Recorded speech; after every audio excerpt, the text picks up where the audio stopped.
I showed you guys 2 internal monitors in one of my recent videos, and people had some beef with them. These things aren't necessary, you're over-medicalizing childbirth, why do you seem so happy to show us these things? Friends, just because I talk to you about an intervention doesn't mean that I condone its use in every situation.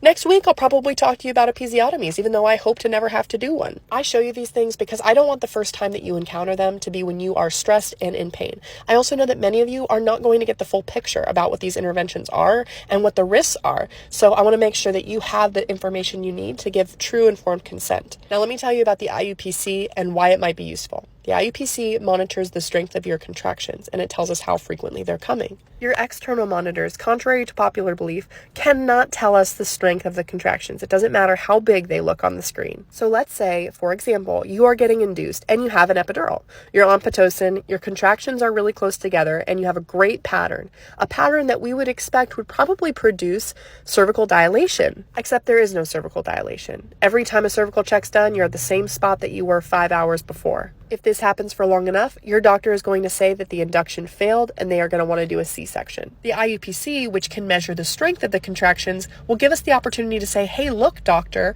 my contractions aren't very strong, so we need to encourage stronger contractions somehow before we can rule out the possibility of a vaginal birth. In that scenario, it may help us avoid a cesarean. But remember, there's always a flip side. So if you were to get an IUPC and it shows your contractions are really strong, it may justify the C-section even more and make it difficult for you to advocate for more time. Also, because you have to break your water to get the IUPC, you've lost your opportunity to discontinue the induction and go home. So what would you do in this scenario? Let me know in the comments, and also let me know in the comments if you want me to talk about FSC and a scenario when that might be considered.